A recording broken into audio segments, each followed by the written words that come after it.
అమ్మా షాపింగ్కి వెళ్ళాను కదా, ఫ్రెండ్ ఇల్లు పక్కనే కదా అని షెడ్కి వెళ్ళాను.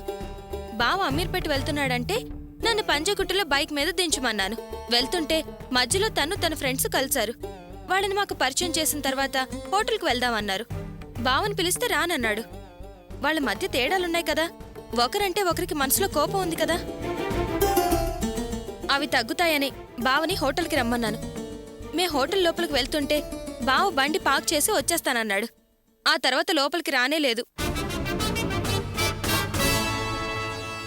బయట గేట్ కీపర్కి నా బ్యాగ్ ఇచ్చేసి అట్నుంచి అట్టే వెళ్ళిపోయాడు. అక్కడిదాకా వచ్చి లోపలికి రాకపోవడం తను ఇన్సల్ట్గా ఫీల్ అయ్యాడు. చాలా బాధపడ్డాడు. నేను బావ అలా చేస్తాడనుకోలేదు. చాలా ఫీల్ అయ్యానమ్మా. ఇప్పుడు చెప్పు, ఎవరికెవరి మీద కోపం రావాలి? ఏయ్, మీ బావదేం తప్పులేదే. అతను వేసుకున్న డ్రెస్ చూసి ఆ వాచ్మెన్ లోపలికి పంపనంటే పంపనన్నాడట. ఎంత బతివిలాడినా ఎన్ని రకాలుగా చెప్పి చూసినా పంపేది లేదంటూ వెనక్కి పంపించేశాడట. ఏం చేస్తాడు చెప్పు? రమ్మని పిలిచినదనివి. అరే బావుగారు ఇంతవరకు రాలేదే, ఆయన ఎందుకు రాలేదు అని ఏమన్నా బాధ్యతగా లేచొచ్చి చూసావా? అమ్మా, నువ్వనేది నిజమేనా? అవును కావ్య, చూసావా, నిజం నీకు కూడా తెలీదు. జరిగేదొకటి, అనుకున్నదొకటి. ఇలా మనుషుల మధ్య అపార్థాలు పెరిగి అగాధాలు ఏర్పడతాయమ్మా. అర్చన్ నీ మీద చాలా కోపంగా ఉందమ్మా. నువ్వెంటనే వెళ్ళి అర్చన్ని కలిసి జరిగిందంతా చెప్పి క్షమాపణలు అడిగిరా. సారీ అమ్మా, ఇలా అని నువ్వు చెప్పేదాకా నాకు తెలీదు. నేను వెళ్ళి బావని కలిసొస్తాను. కావ్య ఆగు. అసలు జరిగిన సంఘటనకి నీకు ఏ సంబంధం లేదు. అలా జరిగిపోయింది, వదిలే. అసలే కాబోయే అల్లుడు గారు గోపి మీద చాలా కోపంగా ఉన్నారు. ఈ టైంలో నువ్వు వెళ్ళి గోపిని క్షమాపణ అడిగావని తెలిస్తే అతని కోపం ఇంకాస్త ఎక్కువై ఇన్సల్ట్ గా ఫీల్ అయి నిశ్చితార్థం క్యాన్సిల్ అన్నా అంటాడు. అయినా గోపి దీని పెద్దగా పట్టించుకోడు. అతని గురించి మనకు బాగా తెలుసు కదా. బంగారం లాంటి మనిషి. అర్చన కోపం మాత్రం ఎంతకాలం ఉంటుంది? రేపు నిశ్చితార్థానికి వస్తుంది కదా, 2 మాటలు మాట్లాడి సర్ది చెప్పి మామూలు మనిషిని చేయొచ్చు. అందుకే నాకెందుకు నువ్వు ప్రత్యేకంగా ఇప్పుడు వెళ్ళటం అనవసరం అనిపిస్తుంది. అవును కావ్య, జయంతి చెప్పేది కూడా నిజమే అనిపిస్తోంది. ఏది ఏమైనా వాళ్ళు నిశ్చితార్థానికి వస్తారు కదా, అప్పుడు మాట్లాడుకుందాంలే. వెళ్ళు. సరే కావ్య, నువ్వు వెళ్ళి ఫ్రెష్ అవ్వు, నేను కాఫీ తీసుకొస్తాను, సరేనా?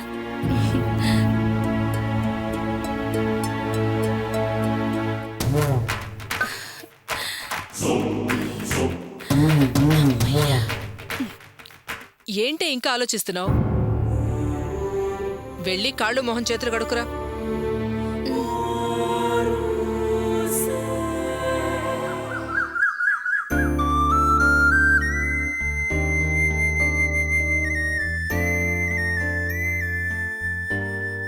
అర్చనా, ఇస్త్రీ బట్టలను ముందు పెట్టుకుని మౌనంగా కూర్చున్నావేంటి?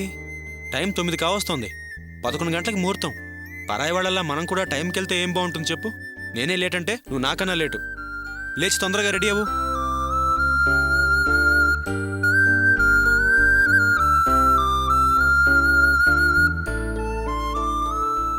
మనం ఖచ్చితంగా నిశ్చితార్థానికి వెళ్ళి తీరాలా? ఏంటి అర్చన అలా అంటున్నావు? ఎందుకో నా మనసుకి వెళ్ళాలనిపించడం లేదు. అదేంటి అర్చన అలా మాట్లాడుతున్నావు? మనం ఏమన్నా కాని వాళ్ళ ఇంటికి వెళ్తున్నావా? అది నీ ఇల్లేగా, నీ చెల్లెలు నిశ్చితార్థం. నువ్వెందుకు ఇలా మాట్లాడుతున్నావు నాకు అర్థం కావట్లేదు. మా ఇంటికే కావచ్చు, మా వాళ్లే కావచ్చు, కానీ కావ్య నీకు చేసిన అవమానం నేను మర్చిపోలేకపోతున్నాను. అందుకే అక్కడికి వెళ్ళాలనిపించడం లేదు. నా మనసు ఒప్పుకోవడం లేదు. మా అమ్మ నాన్న ఎంత నచ్చజెప్పినా ఆ మాటలు నా మనసుని నచ్చజెప్పలేకపోతున్నాయి. ఏదో మొహమాటానికి సరే అన్నాను గాని మనస్ఫూర్తిగా అక్కడికి వెళ్ళాలనిపించడం లేదు. కావ్యకి గొప్పింటి సంబంధం దొరకగానే మనం కాస్త దూరం అయిపోయాం. వాళ్ళ దృష్టిలో కానివాళ్ళం అయిపోయాం. మొదట్నుంచి మా అమ్మకి నువ్వంటే నచ్చదు. ఆ తర్వాత మేమందరం ఏదో నచ్చజెప్పి కాస్త అర్థమయ్యేలా చేశాం. అప్పటికి మా అమ్మ తన పద్ధతి మార్చుకున్నట్టు లేదనిపిస్తుంది. మనల్ని పెద్దగా పట్టించుకోవడం లేదనిపిస్తుంది. అందుకే మనసొప్పడం లేదు. అంత తలంచుకుని అక్కడికి వెళ్లాల్సిన అవసరం మనకేంటి? ఏ తప్పు చేయని వాళ్ళం మనం ఎందుకు మెట్టు దిగాలి? అందుకే వెళ్ళాలనిపించడం లేదు. అర్చన, నువ్వేనా ఇలా మాట్లాడేది? నువ్విలా మాట్లాడతావని నేనెప్పుడూ అనుకోలేదు. చూడు అర్చన, నువ్వు ఆ ఇంటి పెద్ద కూతురివి. ఆ ఇంట్లో ఏ శుభకార్యం జరిగినా అన్ని పనులు భుజాల మీద వేసుకుని చేయాల్సిన బాధ్యత నీకుంది. కావ్య నీ చెల్లెలు, చిన్నపిల్ల. తెలుసో తెలియకో పొరపాటు చేసింది. పెద్ద మనసు చేసుకుని మనమే క్షమించాలి. నువ్వు కూడా వాటిని మనసుకు తీసుకుంటే ఎలా చెప్పు? అర్చన, నువ్వు ఆ ఇంటికి పెద్ద కూతురు హోదాలో, నేను పెద్దలుడి హోదాలో ఉన్నాం. అక్కడ ఏ శుభకార్యం జరిగినా మనమే ముందుండాలి. లేకపోతే అత్తయ్యగారిని మావయ్య గారిని అందరూ తప్పుగా అనుకుంటారు. అర్చన, కుటుంబం అన్నాక గొడవలు సహజం. పెద్దవాళ్ళన్నాక వాళ్ల పట్టింపులు వాళ్ళకుంటాయి. చిన్నవాళ్ళం మనమే సర్దుకుపోవాలి. వెళ్ళు, ముందెళ్ళి చీర మార్చుకో. అర్చన, పెళ్ళికొడుకు వచ్చేలోపు మనం అక్కడ ఉండాలి. లేకపోతే వాళ్ళు మనల్ని తప్పుపడతారు. నీ ఆలోచన ఏంటో నాకు తెలుసు అర్చన. ఒకవేళ మనం ఇప్పుడు అక్కడికి వెళితే నన్ను వాళ్ళు అవమానిస్తారనేగా. నీ ఆలోచన కరెక్టే, కాదనట్లేదు. ఒకవేళ మనం ఇప్పుడు నిశ్చితార్థానికి వెళ్ళకపోయినా కూడా వాళ్ళు మనల్ని అవమానిస్తారు. ఎందుకో చెప్పనా? చిన్న విషయాన్ని పెద్ద చేసి నిశ్చితార్థానికి రాలేదు అర్చన అని అందరూ నిన్నే అవమానిస్తారు. నా మాట విను, టైం అవుతోంది. ముందు వెళ్ళి చీర మార్చుకో. వెళ్ళర్చన, ప్లీజ్.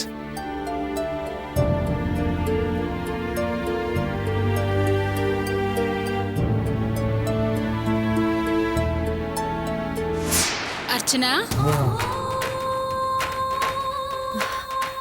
వదినా, రా వదినా. అర్చన, మీ అత్తయ్య మావయ్య ఏరి? ఎవరూ కనిపించట్లేదు. అందరూ గుడికెళ్ళినట్టున్నారు. అవునా? అన్నట్లు ఇస్తరాకులు తీసుకెళ్దామని మార్కెట్కి వచ్చాను. అలాగే మీరింకా బయలుదేరారా లేదా చూసి వెళ్దామని వచ్చాను. అవును, మీరింకా ఇలాగే ఉన్నారే, బయలుదేరలేదా? బయలుదేరుతున్నామండి. ఇదిగో అర్చన, ఆవిడికి కాఫీ పట్రా. అర్చన, అదేం వద్దు. అవును, చెల్లెలు నిశ్చితార్థం. ముందుగానే వచ్చి ముందుగా ఉండి అన్ని పనులు చేస్తావనుకుంటే నువ్వింకా రెడీ కూడా కాలేదు. 11 గంటలకు కదా నిశ్చితార్థం. ఇప్పుడు ఇంకా 9 కదా అయ్యింది. 11 గంటలకు అక్కడికొస్తే చాలు కదా. అంతకు ముందు వచ్చి మాత్రం ఏం చేయాలి చెప్పు? ఏంటర్చనా ఆ ఆంటీ అంటున్నట్టు మాటలు? నువ్వేనా అలా మాట్లాడేది? అంటే అది తను మూడ్-ఆఫ్లో ఉందండి. పొద్దున్నే చిన్న డిష్యూమ్, అందుకే అలా మాట్లాడుతోంది. డిష్యూమా? ఎందుకు? అది ఏదో మేనేజ్ చేయడానికి ప్రయత్నించుకు గోపి. తనెందుకలా పట్టి పట్టనట్టు ముభావంగా మాట్లాడుతోందో నాకు తెలుసు. అత్తయ్యగారు జరిగిన విషయాలన్నీ చెప్పారు. అర్చన బాధపడేది హోటల్లో నీకు జరిగిన అవమానం గురించే కదా. అబ్బే, అదేమంత పెద్ద విషయం కాదండి. అత్తయ్య గారు మావయ్య గారు వచ్చి మాట్లాడిన తర్వాత తను సర్దుకుంది, రావడానికి ఒప్పుకుంది. గోపి, జరిగింది పెద్ద విషయమే. నువ్విలా చిన్నగా చూడటం నీ మంచితనం. నువ్వింత గొప్పగా ఆలోచించినా జరిగిన అవమానం కాకుండా పోతుందా ఏంటి? కరెక్ట్గా అన్నావు వదినా. నా మనసులో ఉన్న విషయమే నువ్వు బయటికి చెప్పావు. పొద్దున్నుంచి ఈ విషయమే ఆయనతో చెప్తున్నాను. ఈయనేమో నన్ను ఒప్పించాలని చూస్తున్నారే గాని నా మనసులో ఉన్న బాధ అర్థం చేసుకోవడం లేదు. చూడొదినా, ఈ నిశ్చితార్థానికి రావడం నాకు అస్సలు ఇష్టం లేదు. కాని ఈయనే బయలుదేరని తెగ ఇబ్బంది పెట్టేస్తున్నారు. నువ్వే చెప్పొదినా, నాకు నా చెల్లెళ్ళంటే ఎంత ఇష్టం, ఎంత ప్రేమగా చూస్తాను. ఈయన కూడా వాళ్ళని ఎంత ఆపేక్షగా చూస్తారు. కావ్యకి ఎన్ని రకాలుగా ఈయన సాయం చేశారు, అవన్నీ మర్చిపోయి అది ఈయన్ని హోటల్కి పిలిచి అవమానపరిచి ఆనందిస్తుందా? అలాంటి దాన్ని నిశ్చితార్థానికి మేం రావాలా? నువ్వు కోపం కరెక్టే అర్చన. అసలు కావ్య ఇది వరకు బానే ఉండేది, కానీ ఈ మధ్య సడన్ గా మారిపోయింది. గొప్ప సంబంధం వచ్చేసరికి ఇంకెవరూ ఆమె కళ్ళకు ఆనట్లేదు. అందుకే హోటల్లో గోపికలా జరిగింది కదా అని అత్తయ్య అడిగితే కనీసం చీమ కుట్టినట్టేనా లేదు, ఇంత కూడా బాధలేదు. పైగా చాలా చులకనగా మాట్లాడింది. ఏంటి చులకనగా మాట్లాడిందా? ఏమంది? గోపి వాళ్ళని కలవకుండా వచ్చి తన ఫ్రెండ్స్ ముందర తనని అవమానపరిచినట్టు రివర్స్ లో మాట్లాడుతోంది. అందుకే స్టేటస్ చదువులేని వాళ్లతో ఇదే చావు అంటోంది. అంతటితో ఆగితే బాగుండర్చునా? ఓవ్వా, ఎన్నెన్ని మాటలందో. విని నా మనసే తట్టుకోలేకపోయింది. చెప్పలేకపోతున్నాను అర్చన. ఏమన్నదొదినా? అంత చెప్పలేనంత మాటలేంటి? ఏం చెప్పనర్చన? చెప్పి బాధ పెట్టడం తప్ప ఎలుకతోక తెచ్చి ఎన్నాళ్ళు ఉతికినా నలుపు నలుపే గాని తెలుపు కాదన్నట్టు సంస్కారం లేని వాళ్ళు ఎప్పటికీ ఇంతే అని చాలా చాలా అందిలే అర్చన. ఎందుకులే అర్చన చెప్పడం, వదిలే. వింటున్నావా? అదేవేవందో వదిని చెప్తుంది కదా. కావ్య ఇంతకు ముందున్న కావ్య కాదు, చాలా మారిపోయింది. పొగరు పట్టి మాట్లాడుతుంది. మామూలు పొగరు కాదు అర్చన. లేకపోతే ఆ మాట విని నా గుండె కలుక్కుమందంటే నమ్ము. కావ్య అలా మాట్లాడుకు. గోపి ఎంత మంచివాడో నీకు తెలుసు కదా. నీ పరువు కాపాడాడు, కుటుంబ మర్యాదని కాపాడాడు అన్నాను. హోటల్లో ఏదో జరిగిపోయిందిలే, మన మనిషి మన సర్దుకోపోతే ఎలా అని సముదాయించాను. అయినా పరాయివాడు కాదు కదా, మీ అక్క భర్తే కదా అని నచ్చ చెప్పాను. జరిగిందాన్ని మర్చిపోయి వెళ్ళి మంచిగా అక్కా బావల్ని నిశ్చితార్థానికి రమ్మని పిలవమన్నాను. దానికేముందో తెలుసా అర్చన? నేనెందుకు అక్కడికెళ్ళి మన్నించమని అడగాలి? అలా అడిగితే నా కాబోయే భర్త ముందు తప్పు చేసినట్టు అవుతుంది కదా. ఇప్పటికే బావ చేసిన అవమానం వల్ల ఆయన మనసు గాయపడింది, ఇంకా హర్ట్ చేసిన దాన్ని అవ్వనా? ఇలా చేశాననుకో తిక్కరేగి నిశ్చితార్థం నో అంటే మట్టి కొట్టుకుపోయేది నా బతికే అనందర్చన.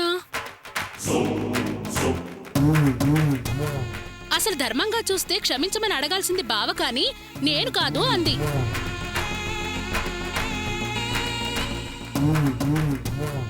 నేను వెళ్లి క్షమాపణ అడిగితేనే వాళ్ళు నిశ్చితార్థానికి వస్తారు అంటే అసలు వాళ్ళు రాకపోయినా పర్వాలేదు, నా నిశ్చితార్థం ఆగదు అంది.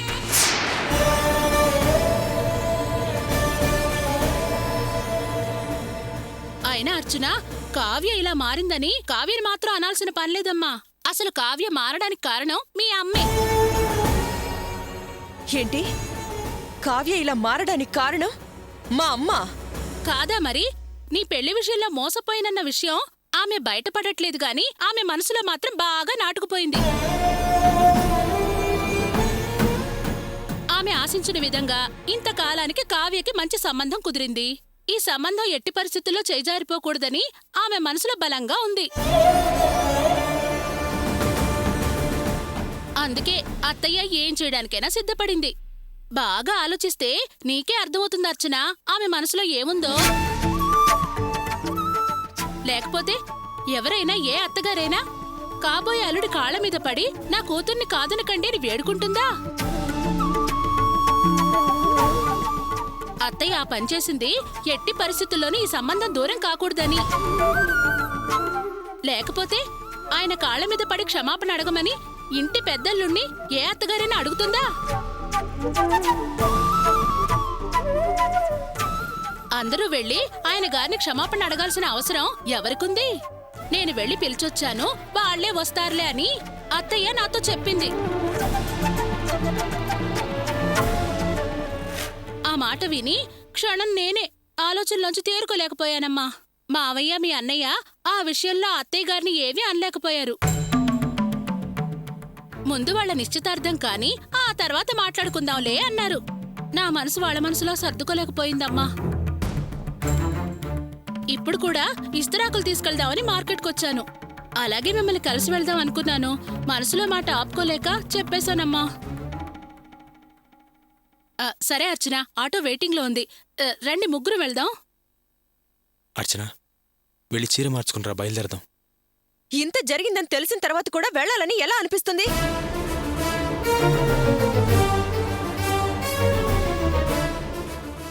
ఏంటి అర్చన ఇది? ఏదో ఇటొచ్చాను, నా మనసుకి కష్టం అనిపించింది, చెప్పాను. దానికోసం నువ్వు రానంటే ఎలాగమ్మా? బయలుదేరమ్మా, బయలుదేరు. అంతేకాని రాకుంటే బాగోదు. అర్చన, అక్కడికొచ్చాక ఏదైనా పొరపాటు జరిగి మర్యాదలు తక్కువైతే కొంచెం అర్థం చేసుకోమ్మా. అర్చన, వెళ్ళు, వెళ్ళి తయారైరా. వాళ్ళకి మాటిచ్చానే గాని ఈ నిశ్చితార్థానికి వెళదామా వద్దా అని నా మనసులో ఒక ఆలోచన నలుగుతూనే ఉంది. ఇప్పుడు ఏ నిర్ణయం తీసుకోవాలో నాకు అర్థమైంది. మేమీ నిశ్చితార్థానికి రావడం లేదు. అయ్యో అర్చన, నేనొచ్చి ఏదో చెప్పి నిన్ను నిశ్చితార్థానికి రాకుండా చేశానని తెలిస్తే నన్ను బయటికి గెంటేస్తారు. నా జీవితం నాశనం అయిపోతుంది అర్చన. మీ అన్నయ్యకి తెలిస్తే నరికి పోగులు పెడతాడు. నేను నా కూతురు అన్యాయమైపోతాం. ప్లీజ్ అర్చన, బయలుదేరమ్మా. వదినా, నువ్వేం భయపడకు. నువ్విక్కడికి రానే రాలేదు. నువ్విక్కడికి వచ్చిన విషయం, మాట్లాడిన విషయం అన్నీ నువ్వు మర్చిపో. మేము మర్చిపోతాం. నువ్వు బయలుదేరు. అయితే నువ్వు నిజంగానే నిశ్చితార్థానికి రావా అర్చనా? నేను రాదలుచుకోలేదు వదినా. అర్చన, ఏంటి నువ్వు మాట్లాడేది? అయ్యో చిచిచి, నేనొక పిచ్చిదాన్ని. అక్కడ జరిగినవన్నీ ఇక్కడ వాగేశాను. నువ్వేమో రానంటున్నావు. నా వల్లే కదమ్మా నువ్వు రానంటుంది. అదేం లేదు వదినా. నేను రాదలుచుకోలేదు, రాను అంతే. నువ్వు బయలుదేరు. అయ్యో, నిశ్చితార్థం వేళయింది, ఇంకా రాలేదని కంగారు పడుతుంటారు. నేను బయలుదేరిన అర్చనా. వస్తా గోపి.